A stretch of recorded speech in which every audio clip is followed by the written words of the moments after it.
That was A Real Life by Greek Fire here on 89.5 FM KCFV, The Wave. Diverse music for your diverse mind. I'm your host, Jel, and in just a minute, we will be here with GameBabble Live, your video game news and information show, which airs every Tuesday from noonish to 3 p.m. So, time to get on that. Took me a minute to get in the booth. I'm pulling some things up now. So, while you give me all that minute, please enjoy Vulchurch by Macri here on 89.5 FM, KCFV, The Wave. Diverse music for your diverse mind. Thank you so much for listening. Catch after this song with the new game releases for this week, what's coming out next week, and what anime are in theaters. But until then, here's Vulchurch by Macri here on 89.5 FM, KCFV, The Wave.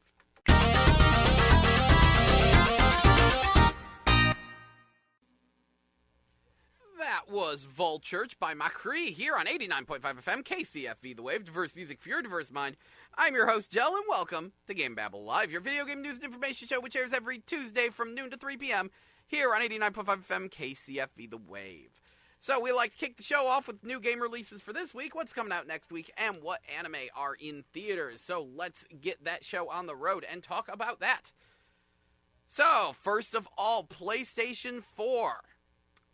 This week, we have Achtung! Cthulhu Tactics, ATV Drift and Tricks Definitive Edition. I'm sure that game was a scam. Battlefield 5. Beat Saber, which is a PlayStation VR game. It was very popular on PC. It's a music game where you swing lightsabers at things to the music. It's very neat. Bendy and the Ink Machine makes its PlayStation 4 debut. Boxing Apocalypse comes out. That is a PlayStation VR boxing game where you get to punch aliens and things with spiked laser knife gloves.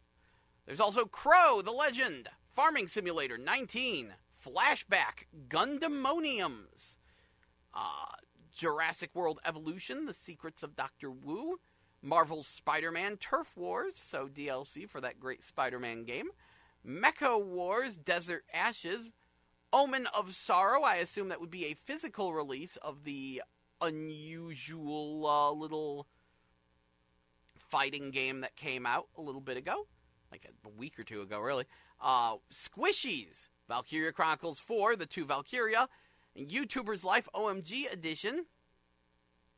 Followed then by Stormboy, Titanic VR, and then Butcher and Race the Sun. On Xbox One, we are looking at ATV Drift and Tricks Definitive Edition, Battlefield 5, Bendy and the Ink Machine, Farming Simulator 19, Jurassic World Evolution, The Secrets of Dr. Wu, Valkyria Chronicles 4, The Two Valkyria, YouTuber's Life OMG Edition, Steam World Dig 2, I Am the Hero, World of One, and Achtung! Cthulhu Tactics. On Nintendo Switch, we have ATV Drift and Tricks, Bendy and the Ink Machine, Moto Racer 4, which is redundant because that's ATV Drift and Tricks, Stormboy, Valkyria Chronicles 4, The Two Valkyria, Warframe gets its Switch release today, YouTuber's Life OMG Edition, Desktop Soccer, The Adventures of Bertram Fiddle, Episode 2, A Bleaker Predicament, ATV Drift and Tricks. Again, we just can't get enough of this scammy piece of garbage, which came out last year anyway, not counting its original release as Moto Racer 4.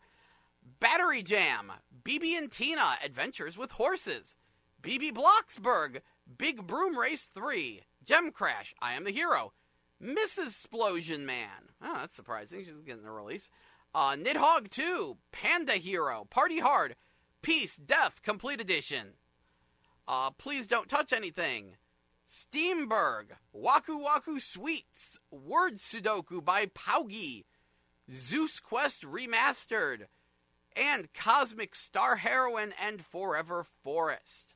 The 3DS is getting Japanese Rail Sim 3D, 5 types of trains. And the Vita is getting Mecha Wars Desert Ashes, Slayaway Camp, Butcher's Cut, and Race the Sun. So that's it for this week, but what about next week? Well, my good friends, Next week on PlayStation 4, we are looking at Aquamoto Racing Utopia World Champion, Darksiders 3, Floor Kids, In Death, Asterix and Obelix XXL2, Rival Megagun, Game 10 Goku Cruisin' Mix Special, Cyveriar Delta, Ride 3, and the First Tree Console Edition, along with the Spyro Reignited Trilogy's Crash Bandicoot Insane Trilogy Double Pack. Xbox One next week is looking at Aquamoto Racing Utopia World Champion, Darksiders 3, Ride 3, Horizon Chase Turbo, Asterix and Obelix XXL2, Rival Megagun, Ride 3, the First Tree Console Edition, and the Spyro Reignited Trilogy, Crash Bandicoot Insane Trilogy Double Pack. Nintendo Switch next week is looking at getting 99 Vidas Definitive Edition, Crystal Crisis, Spin Tires Mud Runner American Wilds Edition, This War of Mine Complete Edition, Horizon Chase Turbo, R-Type Dimensions EX, Abzu, Akihabara Feel the Rhythm Remix, Asterix and Obelix XXL, Cattails, Dexter Trip,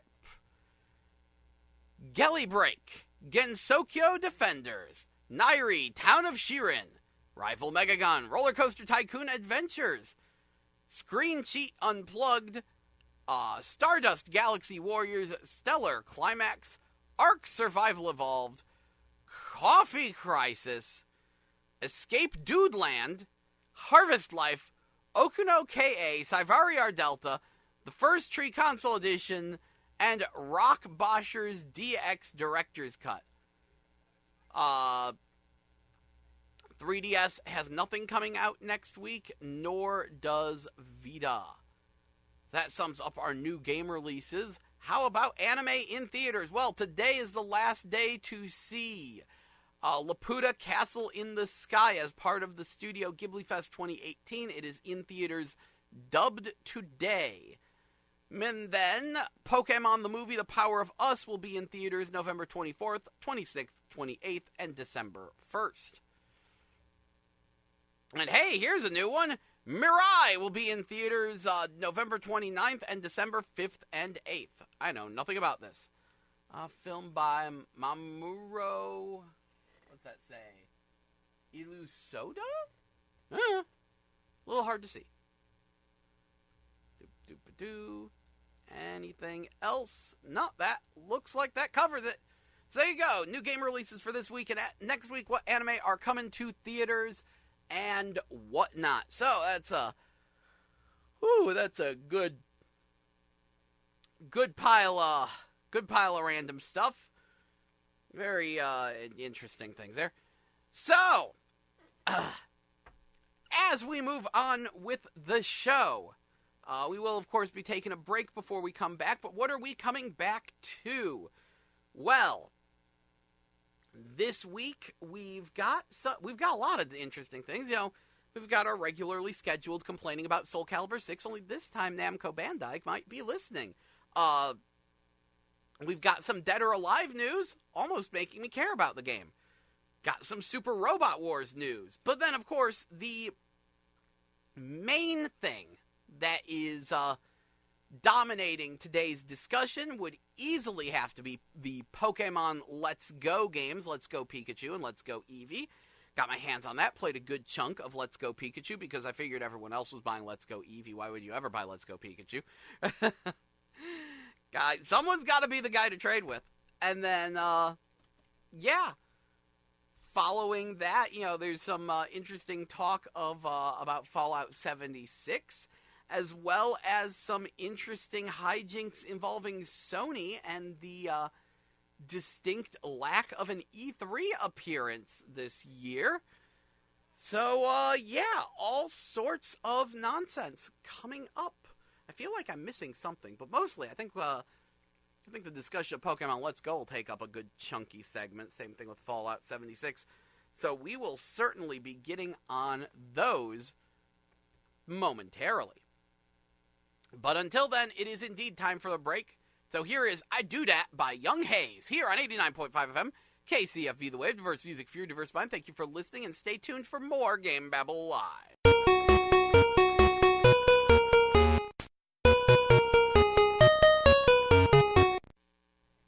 That was Space Mentality by Ike Zero featuring Trey Casanova here on 89.5 FM. KCFV The Wave, diverse music for your diverse mind. I'm your host, Jell, and welcome back to GameBabble Live, your video game news and information show, which airs every Tuesday from noon to 3 p.m. here on 89.5 FM. KCFV The Wave, diverse music for your diverse mind. Friendly reminder to avoid Lucas and Hunt, police situations going on down there. But let's not get too, let's not get too caught up on that, though. Especially because I don't know the full story behind that anyway. Anyway, we are on to video game news. Sorry if I'm a little bit lacking in energy compared to most days. Not sure if you could tell or not. I kind of wound up staying up all night because dogs. Because sometimes, you're like, I'm going to get to sleep, get a good night's rest, and be up nice and early for the show tomorrow. And then the dogs just decide they're going to sit there and they're going to bark their fool heads off. And not even in like a good way. No, there is no good way. Not like a crazy one. It's the annoying one. Because basically, one of the dogs would just like wait, and like every minute on the minute would go, ruff, ruff, ruff, over and over and over again, like an annoying little fluffy metronome. You can never quite figure out what it wants. Good times. So if I sound a little bit tired today, that would be why. Anyway, we do have something worth celebrating. News just hit. Kingdom Hearts 3 is done. It's done. They finished it. Going gold. Development has wrapped up. No more.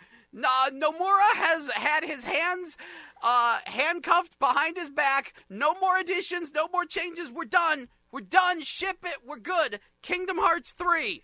Finished. We'll be making that January release date. Thank goodness.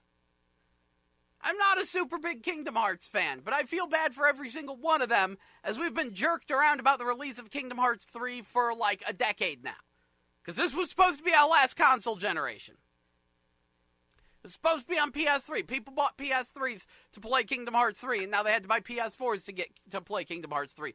Though it's on Xbox One as well. I don't know if there's a PC release. Don't care. Anyway, it's happening.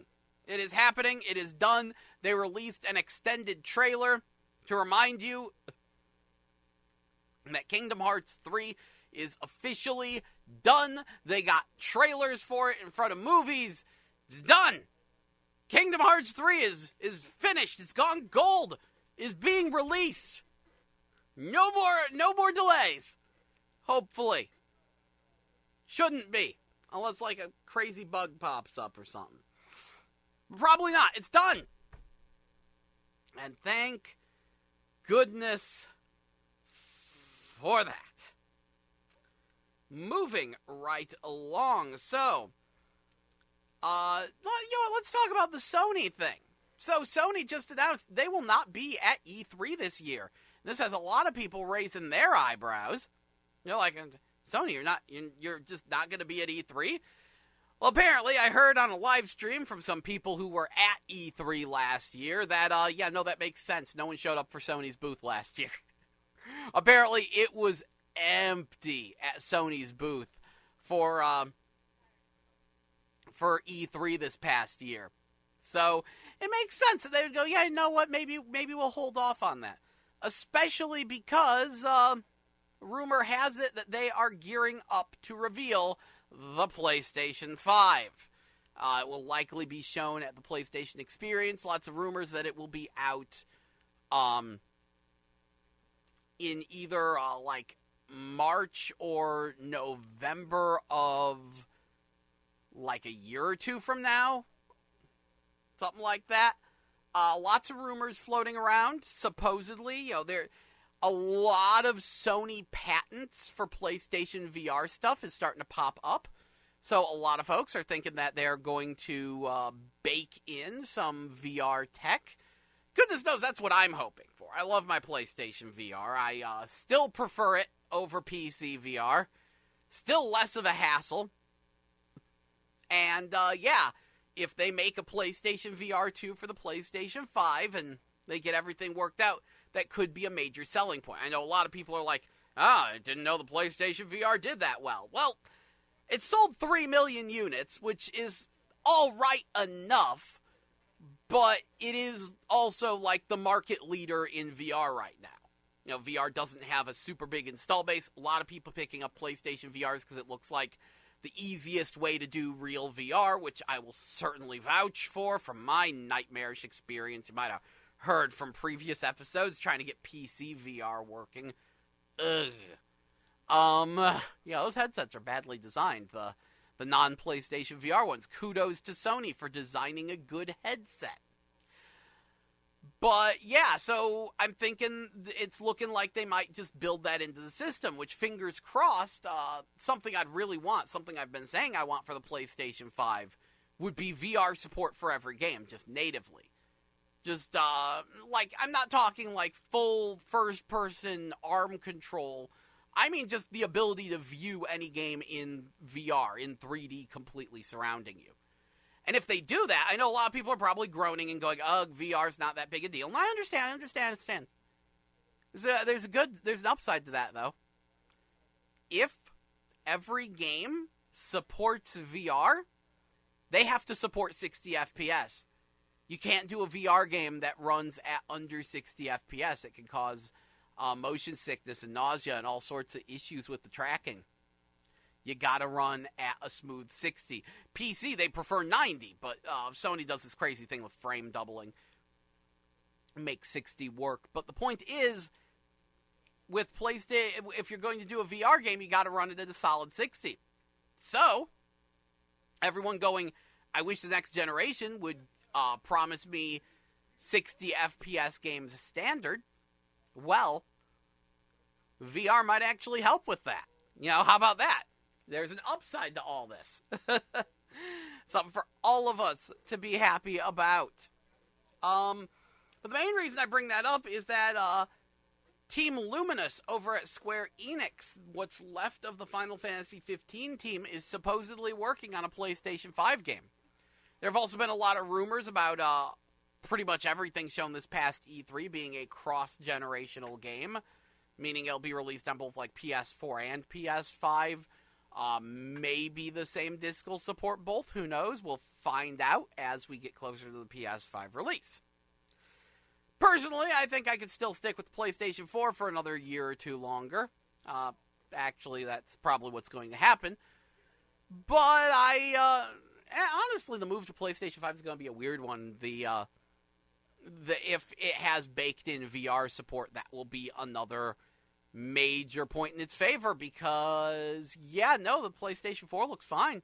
The only problem is Sony's little censor spree they're going on right now.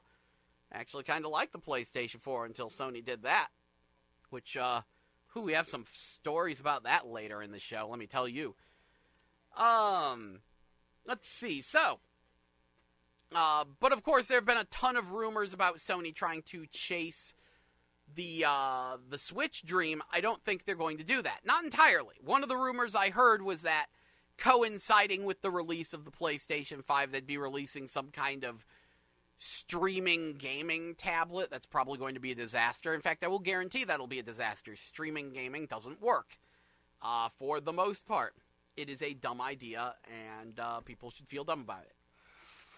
But, yeah, so it doesn't sound like Sony's going to be dumb and try to make a Sony Switch. And I don't think they should.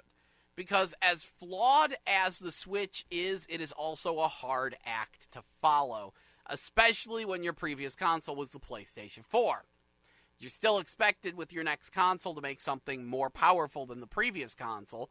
And making something more powerful than the PlayStation 4 that is also portable console hybrid thing, that'd be more than a little tricky. So I don't think they're going to chase that. I hope they don't chase that, because they're going to do a bad job if they try to chase that.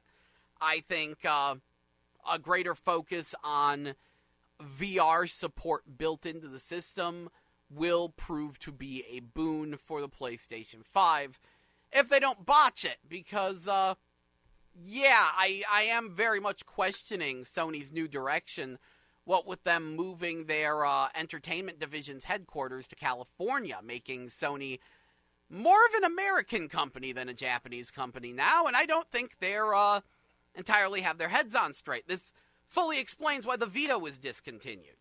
This is the point I want to bring up, because I'm going to be honest, I don't like the Vita, never really been a fan of the system, but if there's one thing I know, it's that the Vita is very successful in Japan. Oh, egad, I just saw the release list. The Vita is very successful in Japan. It continues to be very successful in Japan. I know it flopped in America, I know it flopped in the West, but in Japan, the Vita is still making bank. And I just looked at this release list for Vita games coming out in Japan, and oh, egad, yeah, there's still a pretty hefty number of Vita games scheduled to come out in Japan, even though Sony has said, yeah, no, we're discontinuing Vita games.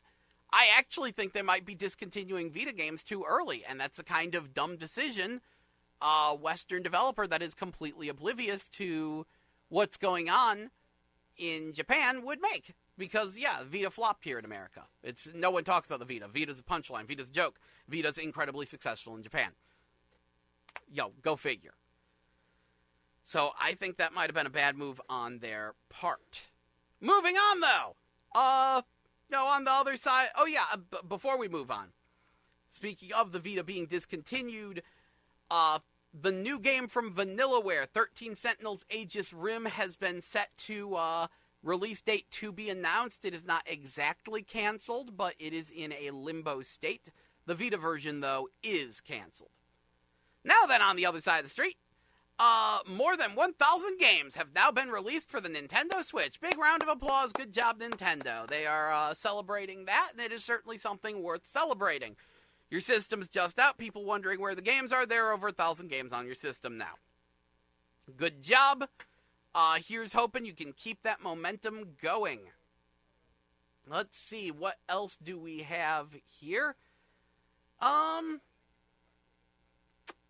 Let's see.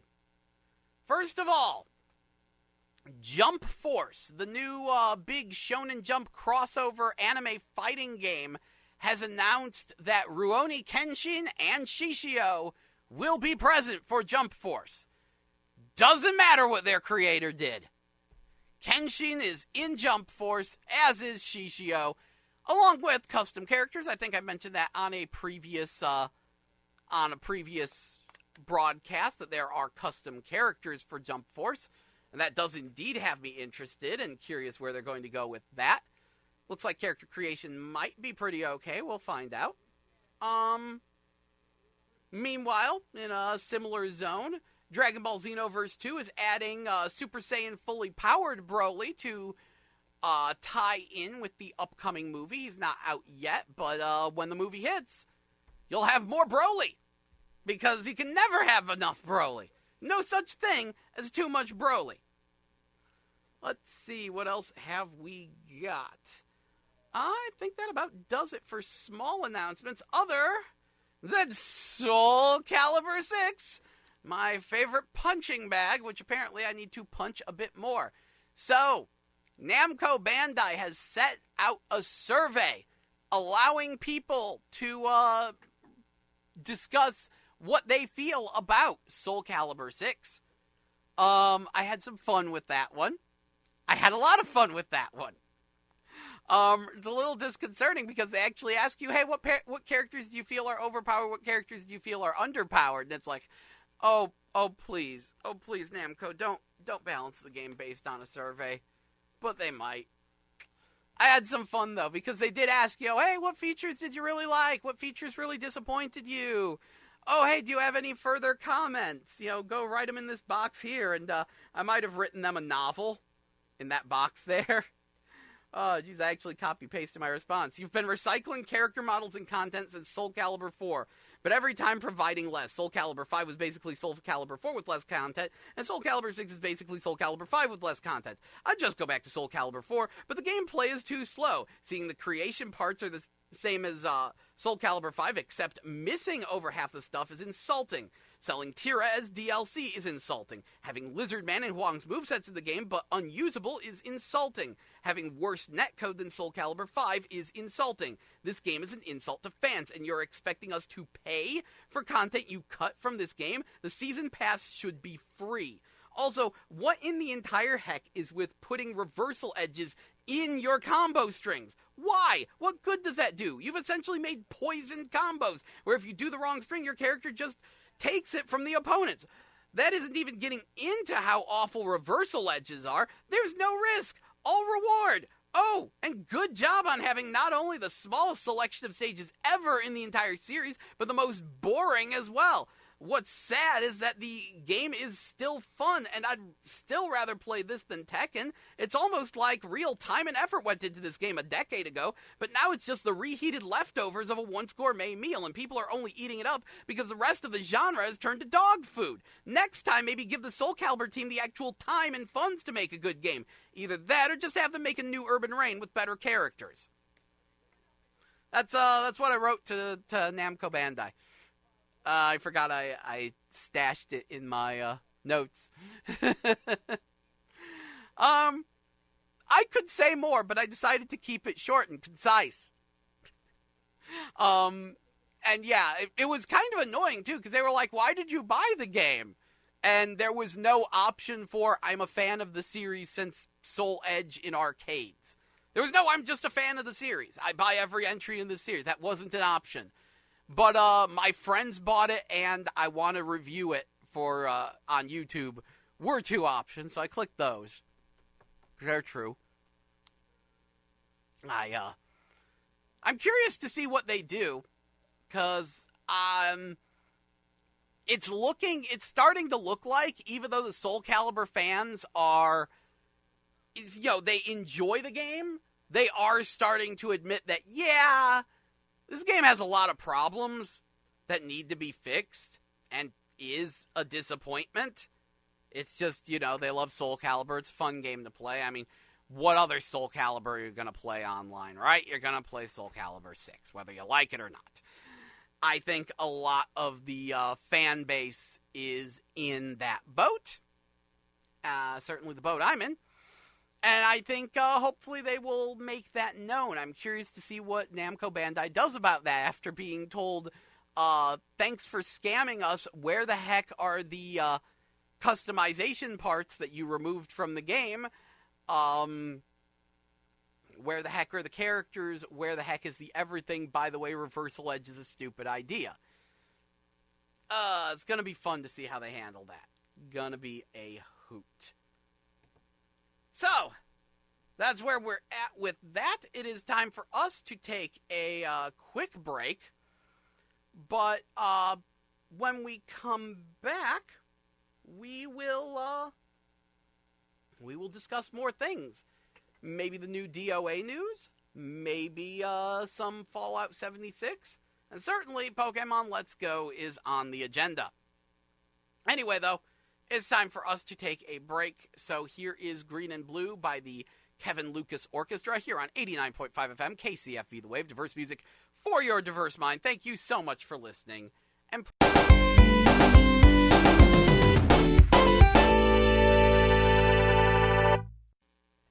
that was Natural by Imagine Dragons here on 89.5 FM, KCFV The Wave. Diverse music for your diverse mind. I'm your host, Jell. Welcome back to GameBabble Live, your video game news and information show, which airs every Tuesday from noon to 3 p.m. Sorry about that slightly long break there. I kept forgetting to hit the button to make me talk. Anyway, so, geez, where do we even begin now? Well, how about my update with Game Paradise Cruisin' Mix Specials. So, Game Paradise Cruisin', this is something I've been trying to follow. Game Paradise, or Game Tengoku, was a old arcade / Sega Saturn top-down shooter last year. last year, City Connection Games decided to do an updated release of it on PlayStation 4 and Steam. The Japanese version had this cool box set that came with like a DVD of the old anime, which I really would have liked that. It was like, I think it was a Blu-ray. Oh, I would have loved a Blu-ray of the Game Tengoku anime. I was really trying to see if it had a U.S. release, but no dice. But that thing actually took a while to get a U.S. release, and now they're releasing an updated version of it called the Game Tengoku Cruisin' Mix Special.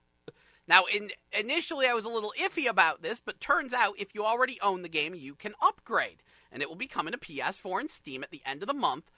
But, big Sony-sized but, the PS4 version will be missing one of the two Clarice Bomber images, namely the one with her dressed as a cheerleader. This will be removed from the English PS4 release.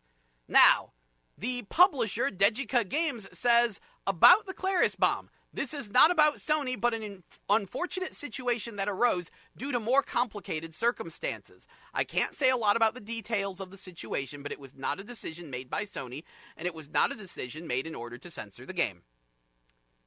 They're lying. Literally no one believes them. And they shouldn't believe them. Because technically, Sony has said you're not allowed to tell people that you're censoring the game because of them. Even though this is a big new thing Sony's doing. Just everyone is breaking their NDAs. All over the place. Their non-disclosure agreements, they don't care. And even if they did care, they always make it obvious. You didn't have to tell me. If you saw my video a while back on Happy Manager, you didn't have to tell me that Sony implemented some new content rules in the middle of that game's development, causing it to be censored. I could put the pieces together. It was actually kind of obvious. And when content is in the PC version, but not the PS4 version of a game, well, you kind of put the pieces together. And again, I'd love to see Sony try to censor the PC releases of games. Pull something where they're like, you're not allowed to release the game on PS4 if the release is different on other systems. Yeah, that could cause some problems. Don't even try that, Sony. How about you just stop censoring the games? So speaking of censoring, I guess it is time to talk about the new DOA news. Yes, this is related. So, Dead or Alive 6. I admit I have spent the last couple of months rallying against this game. The developers have openly admitted that it is a rushed game, that it will be lacking characters that will be sold back to us as DLC. I am very iffy about the new Fatal Rush mechanic, which seems to just make the game extra button mashy.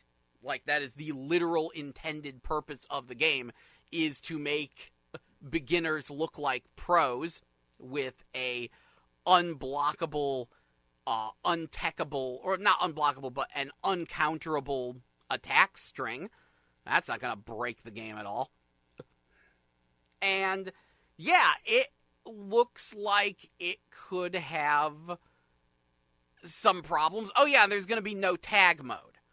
So I've been looking at this, and I've been very iffy. But I admit a large part of that is because my favorite character in the DOA franchise is Lisa.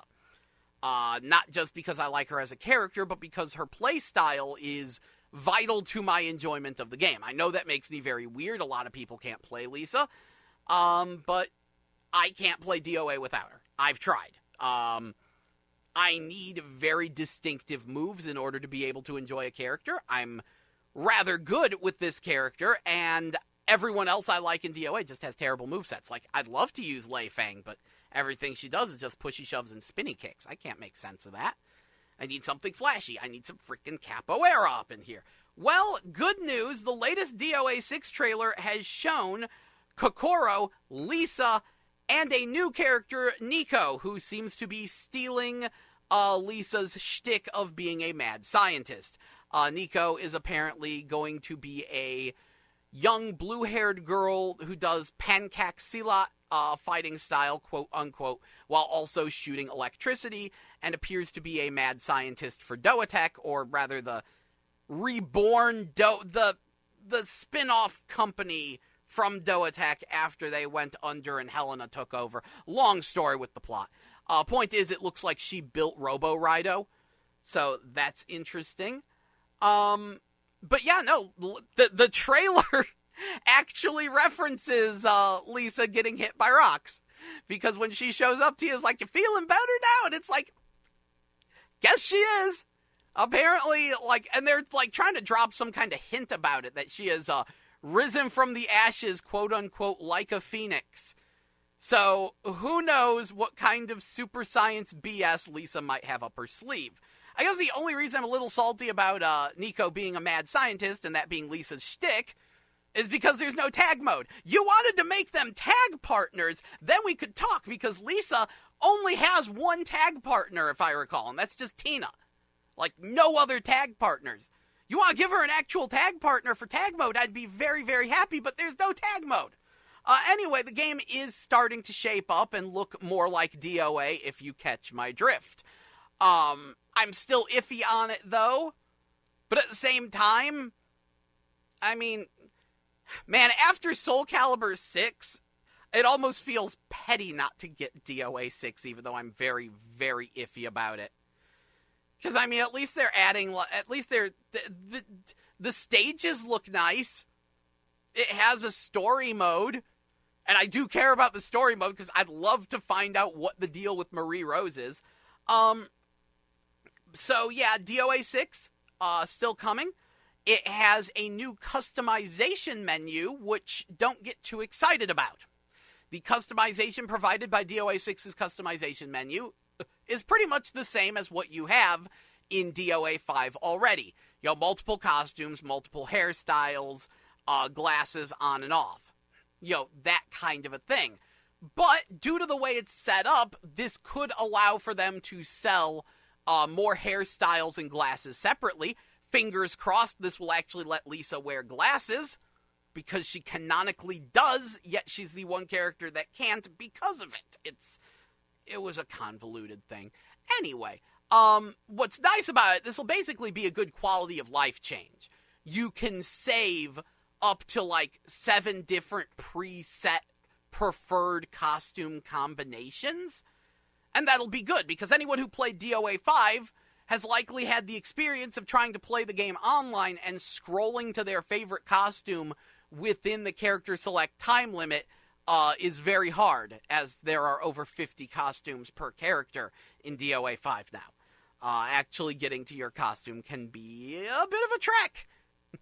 In like, you know, you got 20 seconds to pick a character in a costume. Good luck!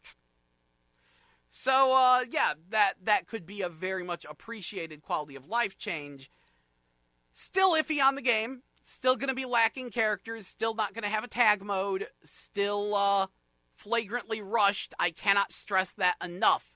At E3, when the game was shown, they said this game is only 5% complete, and it is coming out early 2019. We now have a release date. It's the day after Valentine's Day, you know, mid-February. So, yeah, if the game was 5% complete at E3, then that means that they are developing the entire game in like half a year. Now, a lot of people have said that's probably just PR, they're not probably lying, and I do agree with them. However, I'm going to roll with what they said. You want to call this game 5% complete, and now it's going to be 100% complete by February, then fine. You made this game in half a year. This is a rushed game. I'm a bit iffy on it. But you're probably wondering how Sony factors in. Sony doesn't factor in with DOA 6. Not entirely. No. Believe it or not, Dead or Alive Extreme Beach Volleyball is getting a new entry. Dead or Alive Extreme 3 Scarlet for Nintendo Switch and PlayStation 4. It is an updated version of DOAX3 that is supposed to make it easier to obtain ranks. It is adding in more characters, including, it's going to have 2 new characters, one of which is from, what's the name of that?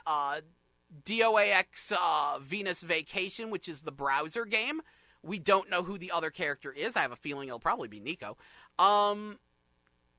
So we don't know who the other character is, but this does make them huge liars.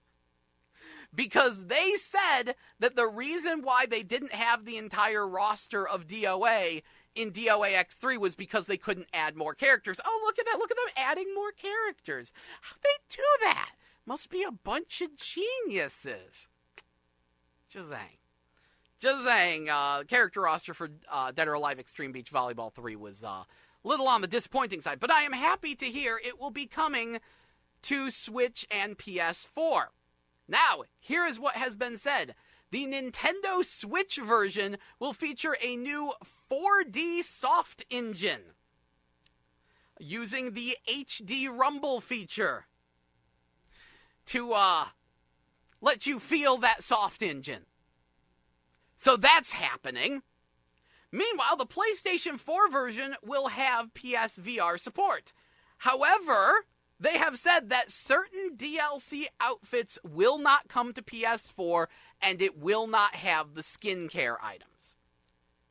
So they have outright said PS4 version will have PSVR support, will be censored. So, pick it up on Switch. And, yeah, I would, thank goodness they're all region-free now.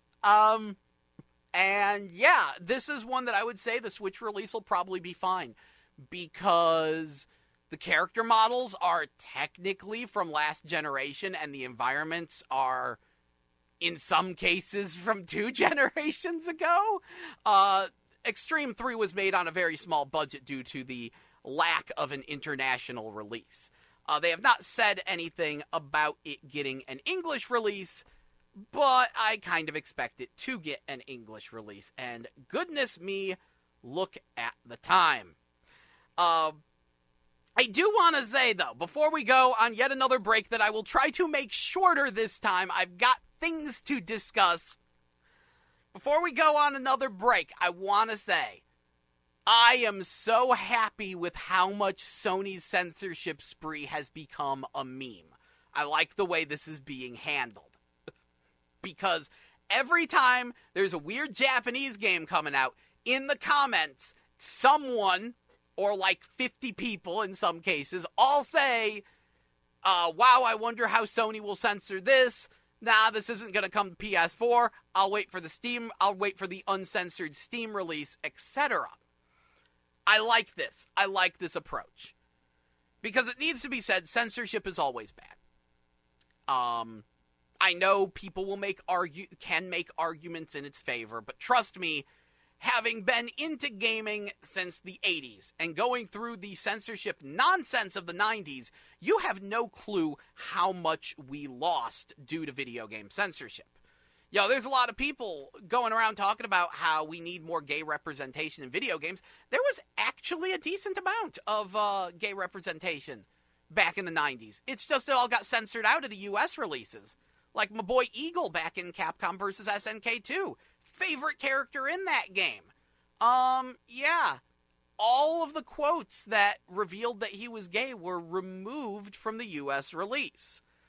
To say nothing of what happened to one of my favorite video games of all time, the Busta Groove franchise. Busta Groove 2 had 2 endings that revealed characters as being gay. These endings were completely in English. They were removed from the US. They weren't just removed. All the endings were removed from the US release. The endings that were in English, completely cut. Now, admittedly, that tasteless Beatles joke might maybe have also contributed, but regardless, they cut all the endings from the US release of Busta Groove 2. It has no endings. Japanese one does, and they're completely in English. Meanwhile, Busta Groove Dance Summit 2001, which was an early PS2 game, had an entire dancing team of drag queens, and that didn't get a US release. Gee, I wonder why. Now, there's a couple different reasons that could be, but I have some suspicions. I'm just saying, censorship does affect us all, and I know it's become kind of in vogue to say that people complaining about censorship are just whiny babies who need their bikinis. But it really is an issue that I think should be discussed, and I like this approach. I like just popularizing the idea that the Sony version will be inherently inferior. Mostly because we already have, 10 examples of that happening already. So yeah, no, please run this into the ground. Make it be known. Say it loud. Inferior PlayStation 4 version. So let's make that a thing. Anyway, it's time for us to take a quick break. So here is Do Not Disturb by Hailstorm here on 89.5 FM KCFE The Wave. Diverse music for your diverse mind. Thank you so much for listening, and stay tuned for more GameBabble.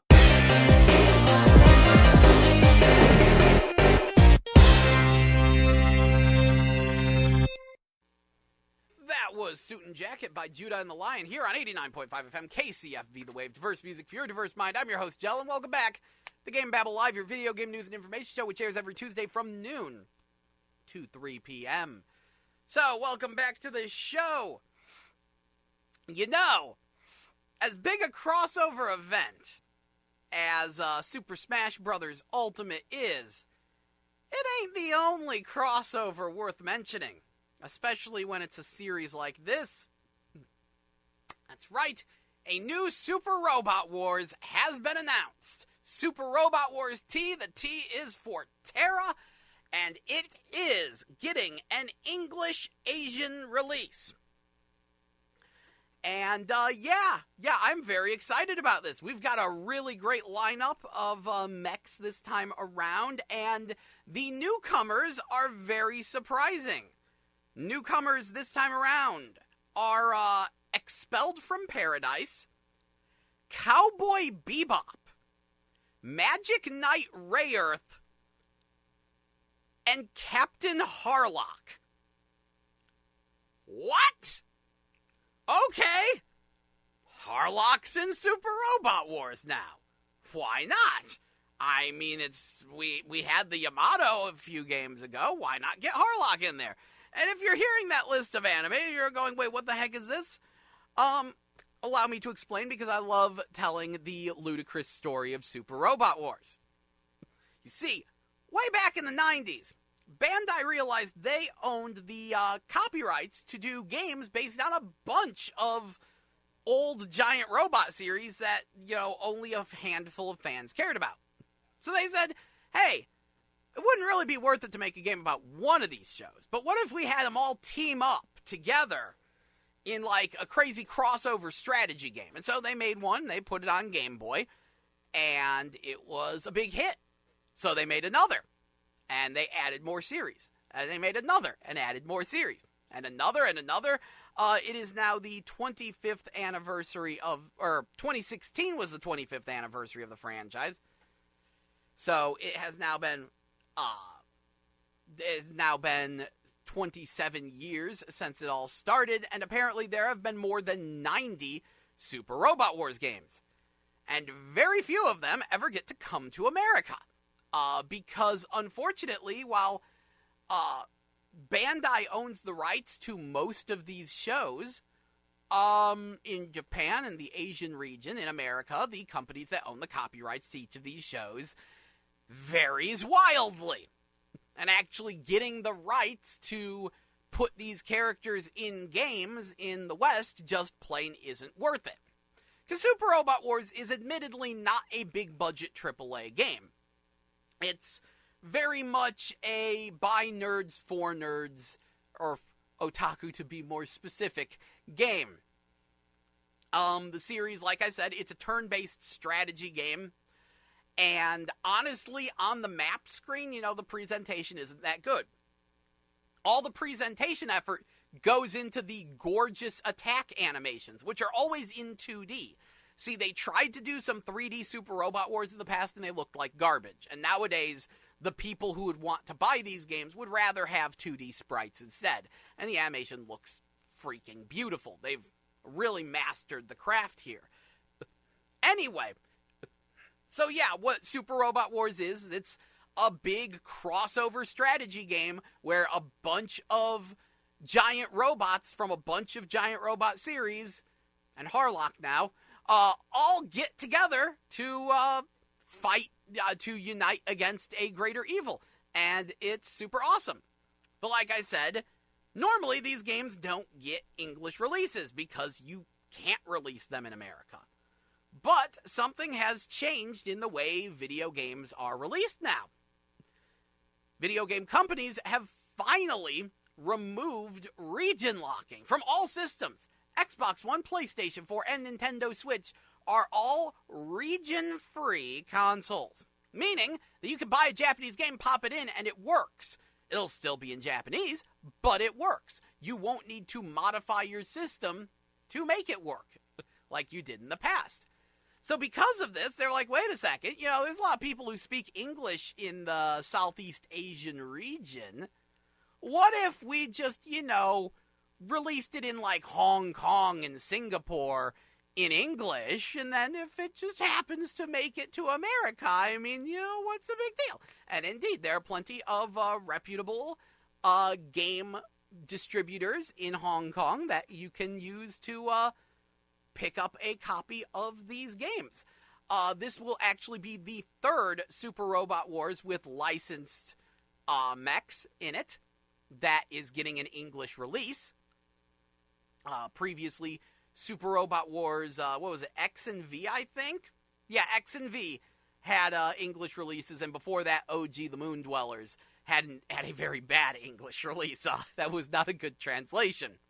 The other ones, though, I did not pick up V, Did I not pick up X or V? I forget. I picked up one, but not the other, because one of them... There it is. Yeah, I didn't pick up X. I have V, though. And V's localization, though, for the Southeast Asian region, honestly very good. So, yeah, I'm pretty excited about that. So, what is the full robot lineup for this game? Well, we have Invincible Robo Trider G7. Yeah, your guess is as good as mine.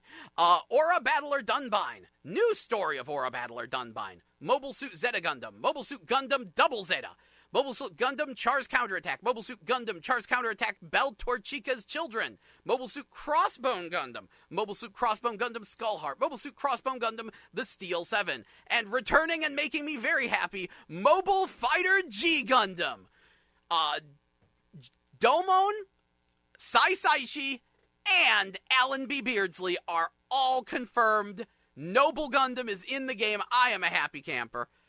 Armored Trooper Vodums, Armored Trooper Vodums The Last Red Shoulder, and Armored Trooper Vodums Big Battle. The Brave Express Might Gain, the King of Braves, Gao Gaigar makes its glorious HD return. Cowboy Bebop, Gunbuster, Martian Successor Nadesco, the motion picture Prince of Darkness, Getter Robo Armageddon, Mazinger Z Infinity, Arcadia of My Youth, Endless Orbit, SSX, Magic Knight Rayearth, Gunsword, and Expelled from Paradise. That's a lineup. That's a lineup I can get behind.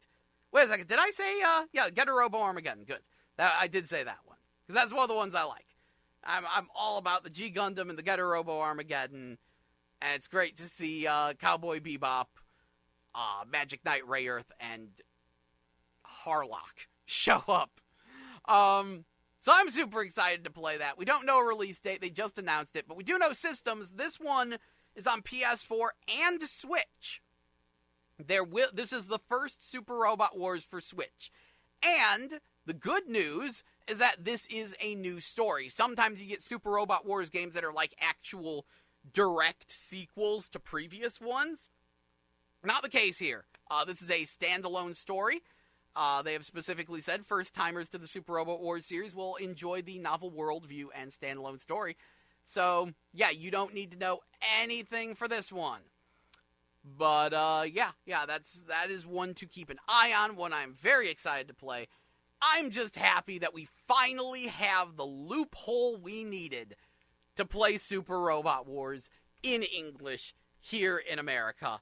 I will take whatever loopholes I can get. Watching these really cool games get made from afar and then having to rely on fan translations decades later is a little bit of a buzzkill. little bit of a pain in the butt. I mean, like, the series really hit its stride with the PS2 releases, I'd say.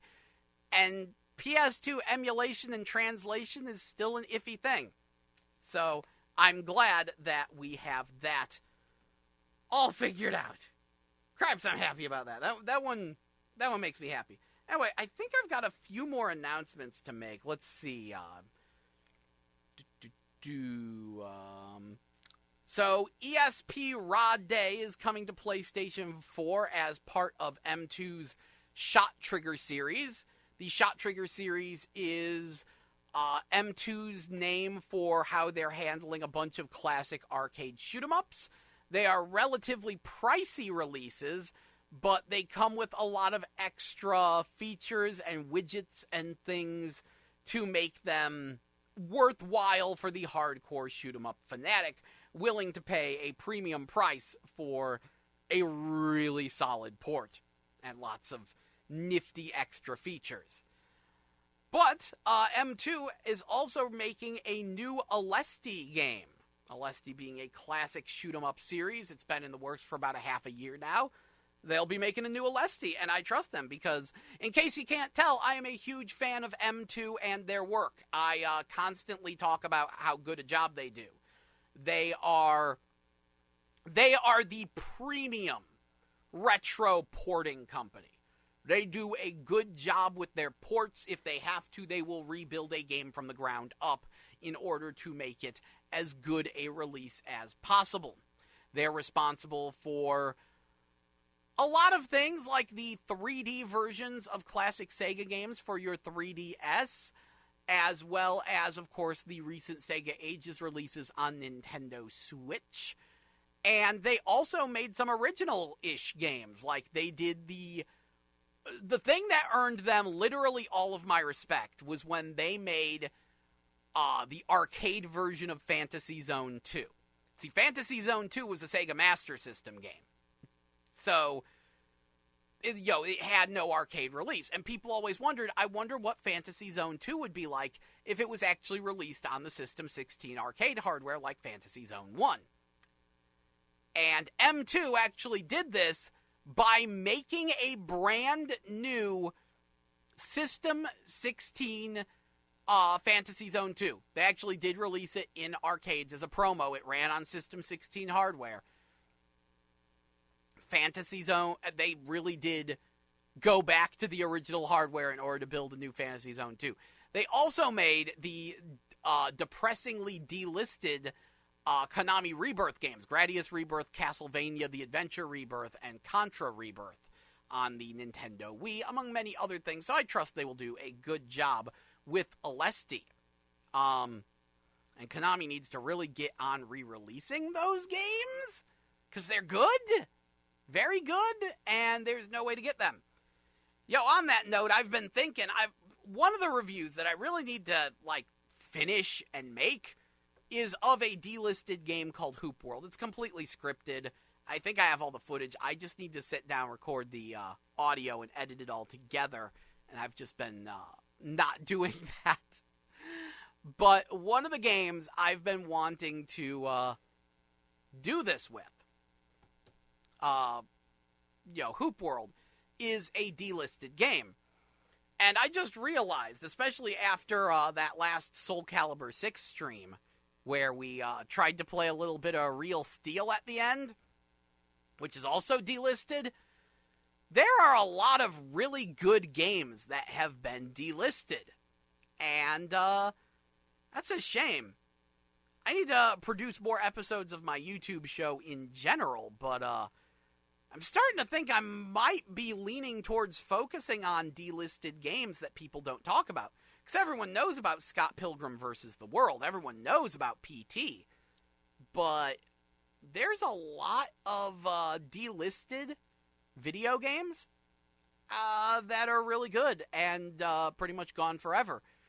I think I might have to do a delisted review series to remind people of just how much we're losing due to BS, due to the nature of digital releases. It might be a worthwhile thing to invest in. Anyway, though, I do believe, let's see, anything else to mention that isn't long? Not really. Yeah, so I do believe it is time for us to take a break. And when we get back, we will talk about Pokemon Let's Go Pikachu and Let's Go Eevee. But until then, please enjoy the music. Coming up next is Pretty Little Fears by Black featuring J. Cole. It's Black spelled with a 6, so I don't know if I'm supposed to pronounce it Black or 6-lack. I'm gonna go with Black. Black featuring J. Cole, here on 89.5 FM, KCFV The Wave. Diverse music for your diverse mind. Thank you so much for listening, and stay tuned for more GameBabble.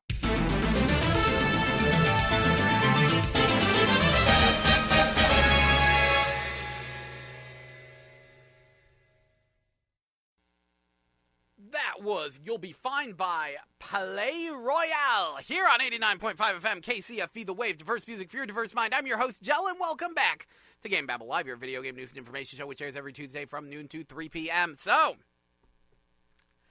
Pokemon Let's Go was released last Friday, and, wow, what a topic for discussion. See, obviously, Pokemon, beloved series. And as soon as the Nintendo Switch came out, people were saying, so when are we going to get a Pokemon on this? Especially because of a multitude of reasons. Pokemon has always been a portable series, and people have always wanted a console Pokemon game.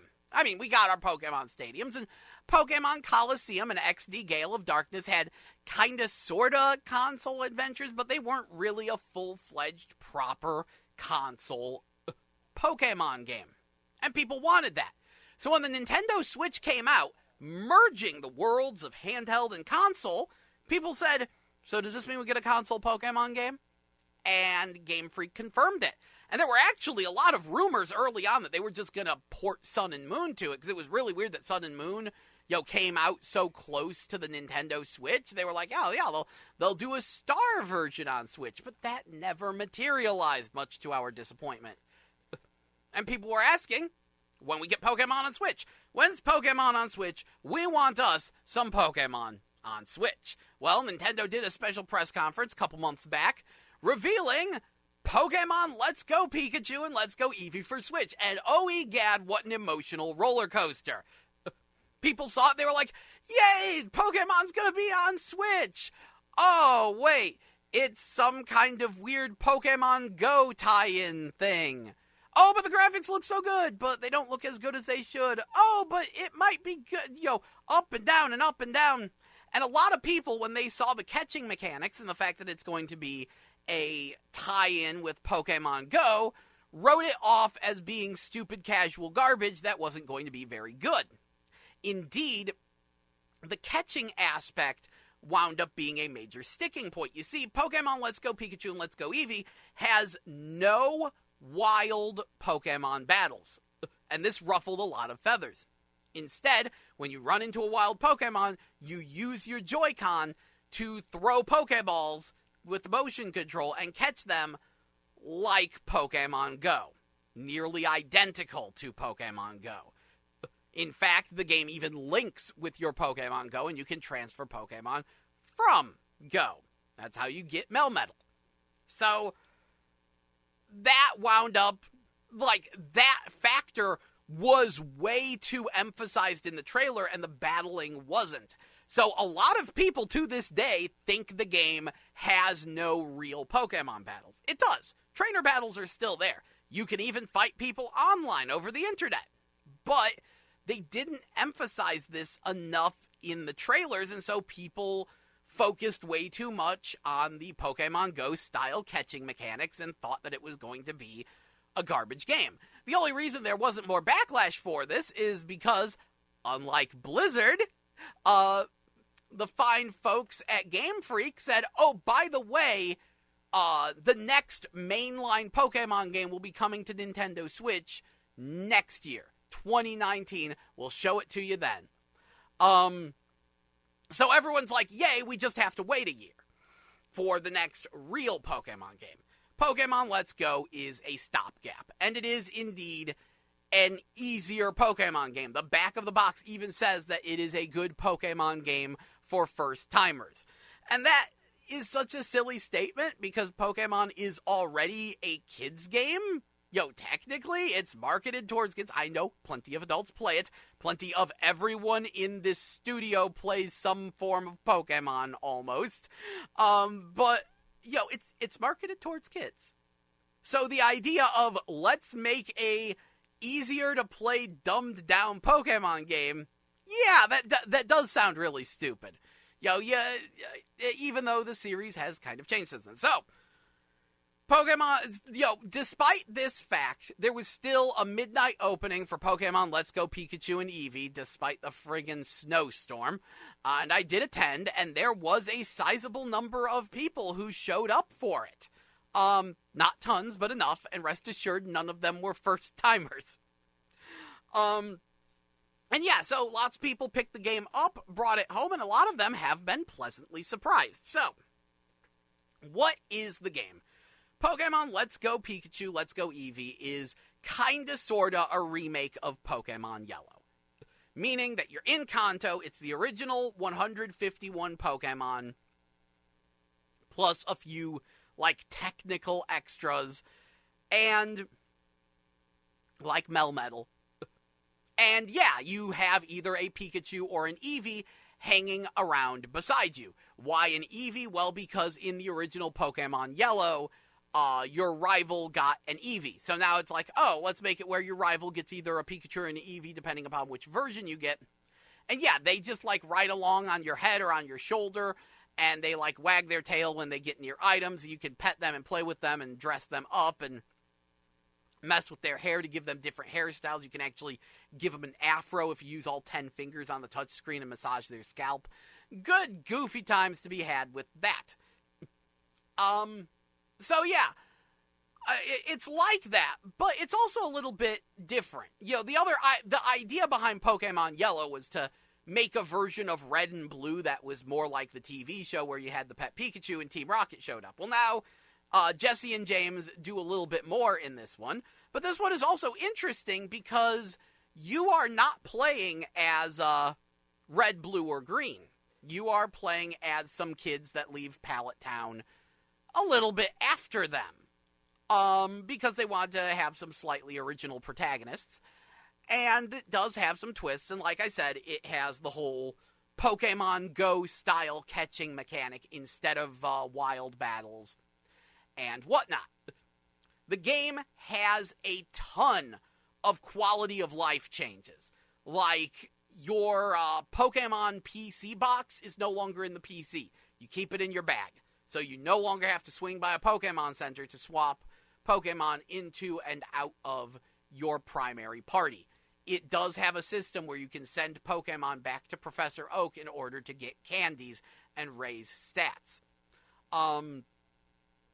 There are no longer any HMs. Instead, techniques like cut and surf and fly and whatnot are taught as hidden techniques, which are non-combat moves that your partner just learns. So Pikachu just learns the ability to cut down trees. So it has a lot of nice, and you save faster, and lots of good quality of life changes to make it a much smoother experience. They've also done things to make the game easy. In fact, I'm going to tell you right now, if you want to play a real Pokemon game, kick Pikachu and Eevee off your team, because they are brutally overpowered. See, you can't trade your partner, and your partner is always, following alongside you, and you can't evolve your partners either. No Raichus, no Flareons, nothing like that. Your partner stays in their base form. To make up for this, your partner Pokemon learns exclusive moves that are brutally overpowered, and pretty much turn the game into a cakewalk. And on top of that, they in this game, Pikachu's learn double kick, really early on. And guess what? Guess what? Rock types are weak against fighting types. Double kick is fighting type move. Pikachu can beat Brock. No sprinklers required. Just kick it. Just kick the Onix, Pikachu wins. Because double kick. Okay, we could do that. But yeah, a lot of people were very resistant to these changes. But as it turns out, more of the base game is still there because you do still have trainer battles. And those, for the most part, work like classic Pokemon trainer battles. Abilities are missing, though. The things that might cause, that might do things like attacking a Nidoran with a physical attack might poison you, that kind of stuff. Yeah, that is not in the game, and some people are salty about that, but at the same time, I understand why. Abilities are, I'm going to say, an iffy mechanic and something that definitely confuses the people and complicates the game perhaps a bit more than it should. I do think some abilities are a little on the overpowered side. I'm still scarred from the Manectric patch back in Pokemon Sapphire. That was like a difficulty wall for the entire franchise. Long story.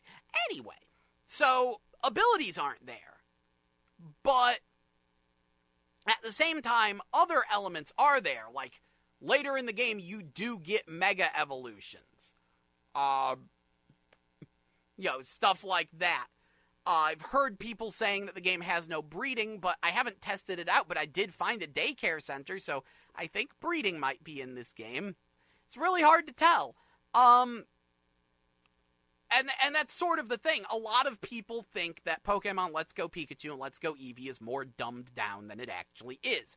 Even though it is a streamlined, simplified Pokemon game for newcomers, it still maintains a good chunk of the elements and is close enough to a real mainline Pokemon game. The real question, and like I said, it has online battles, and believe it or not, when you do online battles, you can choose to turn off any power-ups from candies. So that's nice. But yeah, so the game, it has a bunch of different cameos from characters, from NPCs from later in the series, among other things. It does flesh out some of the gym leaders just a smidge more, not a lot. Don't expect much narrative. It's Pokemon. It's got some cool cutscenes. And overall, yeah, it's a good stopgap. I was actually very surprised how much I like the single Joy-Con controls. Because, yeah, due to the fact that you have to catch Pokemon by physically doing a Pokeball throwing motion with your controller, that means that the game is played with a single Joy-Con, a single half of a controller. Thankfully, you do not need the side grip for this. Indeed, with the exception of your menu and cancel button, everything else is accept. And what that means is that you can use L2 to accept, the L trigger. And yeah, so you can play Pokemon one-handed with the single Joy-Con very easily, very nicely. Pro tip, though, about the catching. A lot of people have been kind of annoyed by the Pokeball throwing mechanic. Pro tip, they mention this in-game, but don't emphasize it enough. When you choose Get Ready on the menu, it calibrates your controller right then and there. You're supposed to point your controller straight out towards the screen when you click Get Ready, and then you do your throwing motion. So if you click Get Ready and your arm is in some goofy position, it's going to think that position is pointing straight forward, and that's what might be causing your balls to curve a little bit and do some funky things. One of the other nice mechanics about the game, kind of, sort of, it actually has drop-in, drop-out co-op. It's limited as all heck. The second player can't, do anything on the world map except run around. They can't initiate battles. But when you're catching Pokemon, you can throw the Pokeballs together, and they'll, do a fusion and increase the chance of catching a Pokemon if you time them right. And in battle, it turns it into a double battle, which is kind of cheating. It becomes 2-against-1 matches, as someone pointed out. Wow, you've kind of become a bully. Indeed! Which is why it's good that the game has Team Rocket outfits that you can get, and your partner wears the same outfit that you do. So, yeah, you could just become Team Rocket and bully people. That's fine. For the record, the outfit customization for your actual playable character is more limited than in X and Y or Sun and Moon. because all of the different outfits are just retextures. There's no actual new clothing, no alternate hairstyles or anything. The hats are a little different, but for the most part, it's just retextures of your base starting outfit. But overall, yeah, it's been a pretty okay game. One of the other quality of life features, no random battles, not even in the tall grass. You actually see the Pokemon running around on the map. And initially, people were like, wow, that really dumbs the game down. I mean, you already know if you want to avoid a Pokemon battle, you stay out of the tall grass. But I do kind of like it because if you're searching for a specific Pokemon, you can hunt them down. And that made catching Bulbasaurs much easier. See, you can actually catch a Bulbasaur in Viridian Forest. They are a very, very, very rare spawn. But it was actually quite nice, because I could just sit there staring at a patch of grass, hoping a Bulbasaur might show up, and then when it did, I just charged it. So that was really, really nice. But, that means you don't have to go through a million random battles with Weedles and Kakunas in order to get that 0.01% chance of seeing a Bulbasaur. Similarly, while just walking along, I saw a Charmander roaming around in the grass, and I was able to go, oh my goodness, that's a Charmander. Same thing with Abras. You know, you're just walking along, and you're like, wait a second, was that an Abra? And then it teleports away, and you're like, oh my goodness. And in order to catch an Abra, you have to sneak up on it from behind in order to even initiate catching. Otherwise, it teleports away because it's an Abra, it's what it do. In a lot of ways, I think seeing the Pokemon on the map is really nice, especially when you're in caves. Because that means the tyranny of the Zubats is over. You can walk around them. You can avoid them. Also, why are Zubats so hard to catch in this game? Do Zubats just exist to annoy all of us? Regardless, so very nice. But yeah, I will absolutely say if you want an actual challenge, kick Pikachu and Eevee off your team. You have to. That's actually what I did, because I knew, like, I saw people playing, and I'm like, oh yeah, that Pikachu's overpowered. Kicked off the team. It's Pokemon Let's Go Nidoran for me, thank you very much. And keep focusing on my Nidorans has definitely made the fights significantly more challenging and made it feel more like playing classic Pokemon because I don't just have my cheat moves. So all of this stuff, very nice. And one of the things I really like is what they did with the end game, because they did realize that even though they're making this Pokemon game for newcomers, they knew that there would be a lot of old school fans playing it. And they're like, well, we gotta put something in the post game for the old school fans. And that's where the Masters come in. Apparently, a lot of Pokemon, possibly all 151, have a master of them.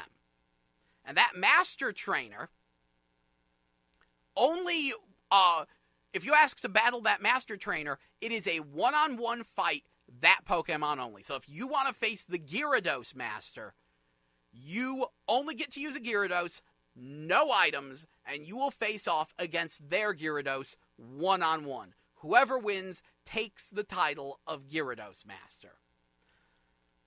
I felt that was a really nice feature. And they should have advertised that on the back of the box. Yo, the tagline is so obvious. Don't, after you catch them all, master them all. Why am I not in PR?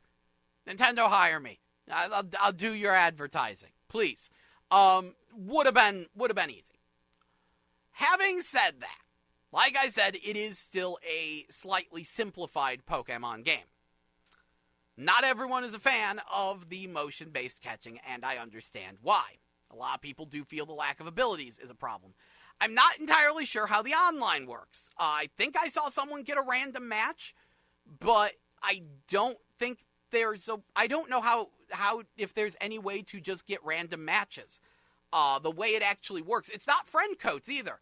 Rather, when you choose to play online, you enter a room code, which irritatingly consists of Pokemon icons. So I could punch in Bulbasaur, Pikachu, Jigglypuff, And then if someone else punches in Bulbasaur, Pikachu, Jigglypuff, Jigglypuff will match up.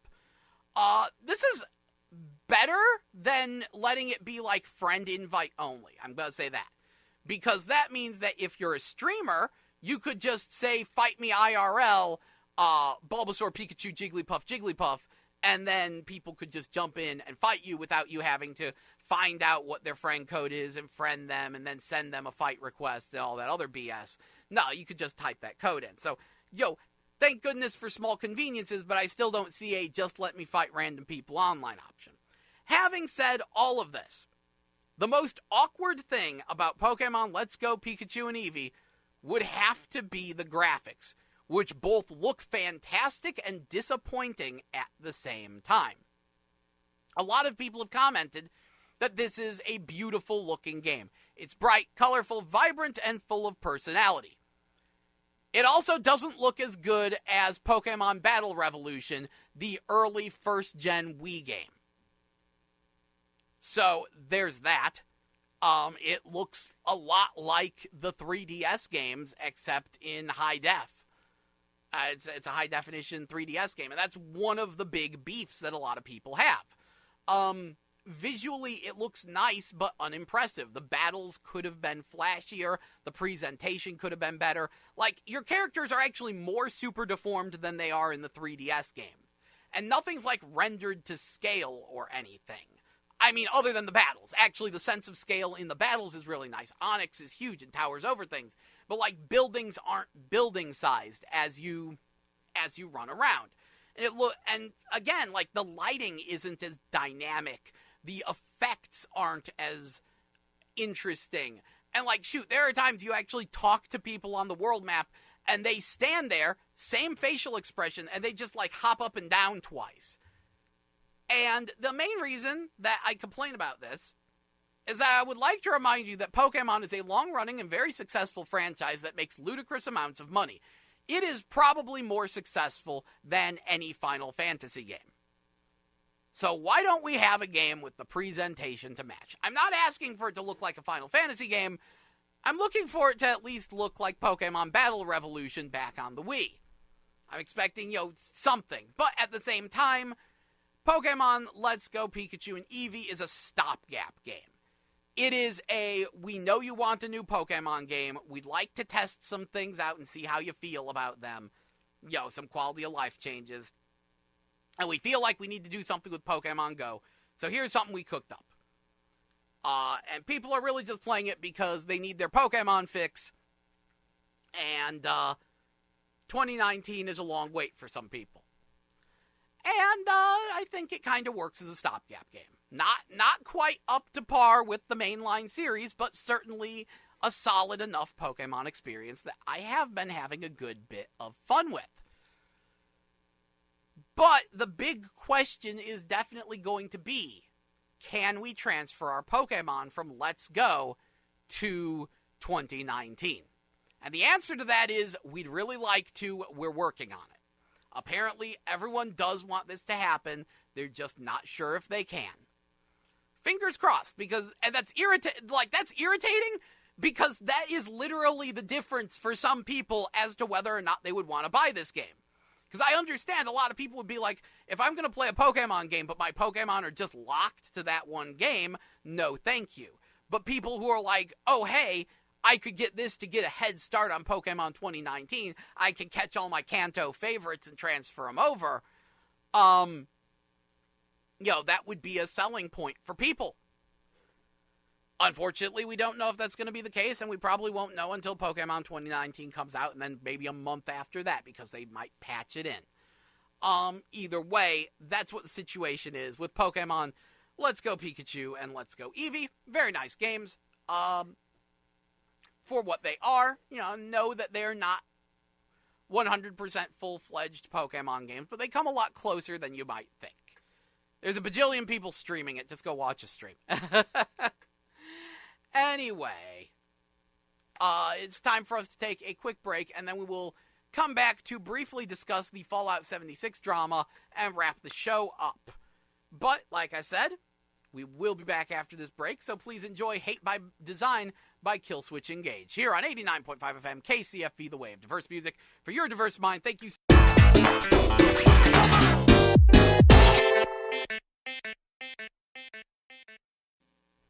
That was Love You Like Me by Chanel F.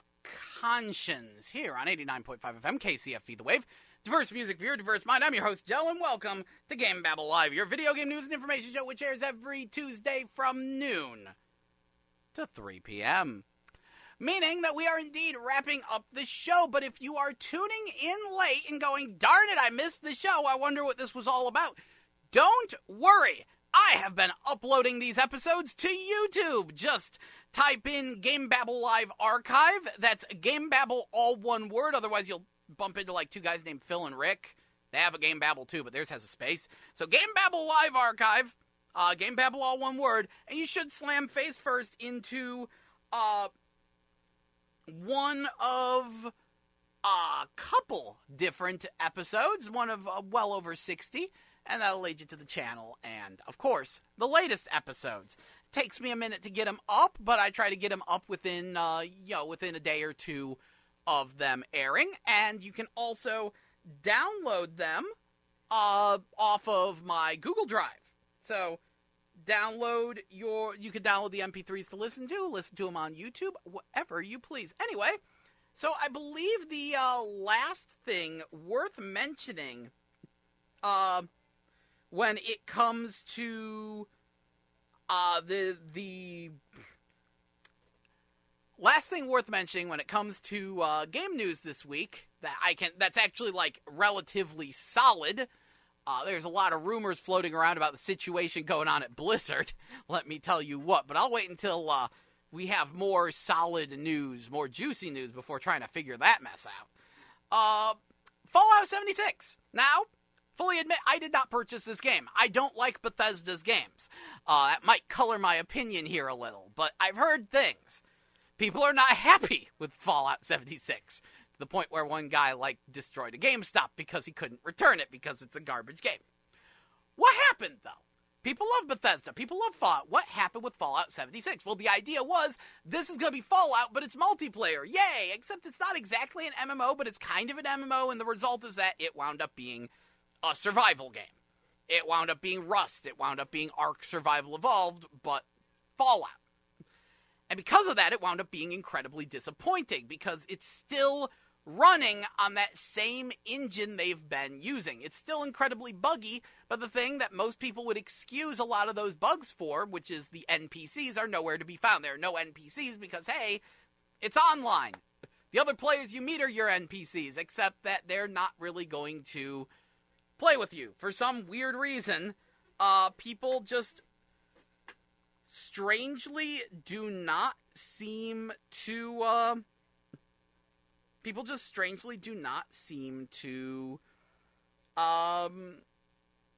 play some of these games really multiplayer, even though they're multiplayer. A lot of people just solo them. And so, it wound up being a really, really boring Fallout game.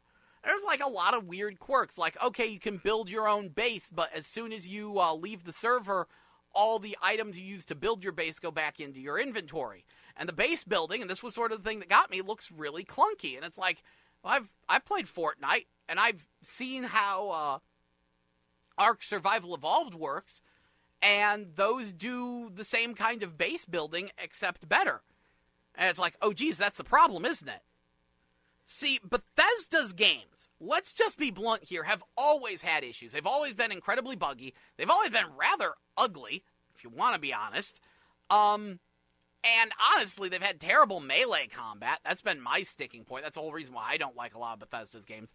But people were willing to look past that, because Bethesda made huge, massive open worlds with tons of options, tons of things to do, so many little details and nuances that people were willing to excuse some wonky melee combat and a gigantic pile of bugs, because what Bethesda was doing was really impressive. So much so that now a lot of people have hopped on board the open world bandwagon, and we're seeing a lot of open world games now. games like Horizon Zero Dawn or the recently released Red Dead Redemption 2, which are a lot like Bethesda's games, but they look better, and they have less bugs, and they might even work a bit better in some ways. All of a sudden, Bethesda's not the only game in town when it comes to super detailed open-world adventures, like they were in the past. And Bethesda has been resting on their laurels. They've been recycling the same stupid, horribly buggy engine over and over and over again for, more than a decade now. It's getting a little long in the tooth. And, they're no longer the top of the game when it comes to these open-world experiences. So the question is, can Bethesda step their game up? Or will everyone else out-Bethesda the Bethesda? Interesting thing to think about. Because, and probably something that for the actual Bethesda fan, might be cause for, might rustle some feathers. I understand that. I understand what I'm saying, but at the same time, it is one of those, maybe we need to stop and take a look and wonder, can Bethesda better than everyone else? It's a weird thing to think about, isn't it? Either way, so yeah, lots of backlash about Fallout 76 being a boring, buggy, generic mess that is making a lot of people very, very, very disappointed. Me? Well, I'm glad I didn't bother. I don't care for Bethesda games. Like I said, good melee combat's really important to me. Same thing with aesthetics, and generally speaking, Bethesda's games didn't deliver, except for Skyrim VR. That fixed up the melee combat enough for me to actually enjoy it, and playing it in VR is a pretty big trip, let me tell you. Pretty cool. Pretty interesting. Quite enjoying that game. So there you go. I believe that about wraps up our discussion for the day. Thank you so much for joining us here on GameBabble Live, your video game news and information show. I'm pretty sure we'll be back next week from noon to 3 p.m. Not 100% sure. I'm not entirely sure when the winter break around here starts. I know the Thanksgiving break is soon, but the winter break I'm a little iffy on, and I'm not sure if people will still just show up to the studio or not. Looking at my archives, it does look like around the Christmas, January, around the December-January period, it looks like there was a break last year, so that'll probably happen again this year before things start back up. And I'm definitely going to say that after the winter break, things are going to get a little interesting, because I will be training to be a lab assistant. Very excited to get that training done. But that does mean I'm going to pretty much be a full-time student again. And that might get in the way of my plans. I might have to reschedule when the show is. But you'll know when the show is changed to, because obviously it will be mentioned here on the show, as well as on the YouTube channel. So thank you so much for joining us for today's GameBabble Live.